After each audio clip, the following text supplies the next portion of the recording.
Jordan में America के सैन्य ठिकानों पर हुए ड्रोन हमले में 3 अमेरिकी सैनिकों की मौत हो गई थी। इस हमले का आरोप ईरान समर्थित हूती विद्रोहियों पर भी लगा, जिसके बाद अमेरिका ने सीधे तौर पर धमकी दी थी और अब अमेरिका ने उस हमले का बदला ले भी लिया है। जॉर्डन हमले के जवाब में अमेरिका ने सीरिया और इराक में 85 ठिकानों पर बमबारी की।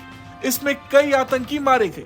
अमेरिकी सेना ने एक बयान में कहा है कि उसके लड़ाकू विमानों ने इराक और सीरिया में ईरान रिवॉल्यूशनरी गार्ड और उनके समर्थित मिलिशिया से जुड़े 85 से अधिक ठिकानों पर जवाबी हमले किए।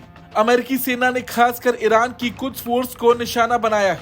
अमेरिका का ये पलटवार जॉर्डन में घातक हमले में मारे गए 3 अमेरिकी सैनिकों और 40 से ज्यादा अन्य लोगों के घायल होने के बाद आया है। वहीं इस हमले के बाद अमेरिकी सेना ने जानकारी देते हुए बताया है कि अमेरिका ने इराक और सीरिया में ईरान के रिवॉल्यूशनरी गार्ड और उनके समर्थित मिलिशिया से जुड़े 85 से ज्यादा ठिकानों पर जवाबी हवाई हमले किए। हालांकि अमेरिकी हमलों में ईरान के अंदर किसी भी स्थान को निशाना नहीं बनाया गया। अमेरिकी सेना ने एक बयान में कहा कि हमलों ने कमांड और कंट्रोल सेंटर, रॉकेट, मिसाइल और ड्रोन भंडारण सुविधाओं के साथ साथ रसद और गोला बारूद आपूर्ति श्रृंखला सुविधाओं सहित ठिकानों को निशाना बनाया। हमलों में 7 जगहों पर 85 से अधिक ठिकानों को निशाना बनाया गया, जिसमें 4 सीरिया में और 3 इराक में शामिल थे। उन्होंने IRGC की विदेशी जासूसी और अर्धसैनिक टुकड़ियों की कुछ फोर्स को निशाना बनाया, जो लेबनान से इराक और यमन से सीरिया तक मध्य पूर्व में सहयोगी सेनाओं को काफी प्रभावित करता है। रॉयटर्स के मुताबिक हमलों में लंबी दूरी के लिए B-1 बॉम्बर्स इस्तेमाल किया गया,